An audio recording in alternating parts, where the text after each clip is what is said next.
I got new tires. You're still about to crash because there's too much water for your tires to channel out that water. Real talk.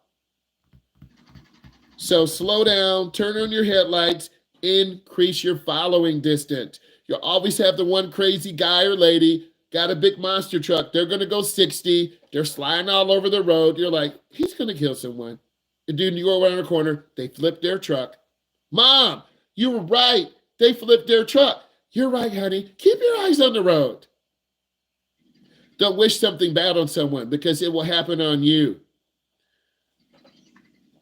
How to stop being nervous when you're learning to drive?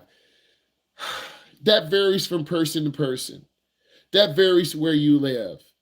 That varies who your coach is. That varies what type of road you're on. Typically, it could be 3 months. It could be 6 months. If you live in Los Angeles, California, a lot of cars. You live in New York, a lot of cars. You live in Chicago, a lot of cars. If you live in Iowa out in the boondocks, you just have cows and horses. It depends on where you live. So I would say gradual exposure, lean into your coach, lean into me, lean into your mom, lean into, well, what does that mean, lean in? Mom, Dad, can you come with me?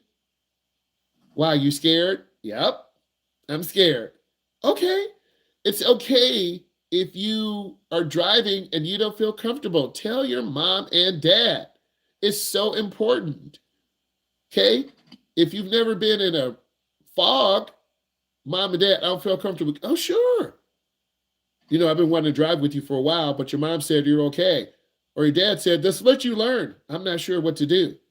That's why you have parents. They've been through a lot of these experiences before, and your parents really want to help you, but you're like, leave me alone, leave me alone, leave me alone. That's how a lot of you act. You try to be the big boy, the big girl, or that big boy, big girl's going to smash their car. You don't want to be that person who thinks they know everything. Left turns are the most dangerous. You're turning in front of oncoming traffic, and beginners don't know where to look. Me as your instructor, I don't want to get hit. How do you respond to a blown tire? Your tire blows out. You have a flat tire. You're driving and pow! It sounds like a gun is going off. You have a blowout.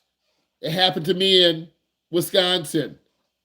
I was driving a Toyota Camry, going about 65 miles an hour. The passenger side rear tire blew out. I almost flipped the car over. It scared me.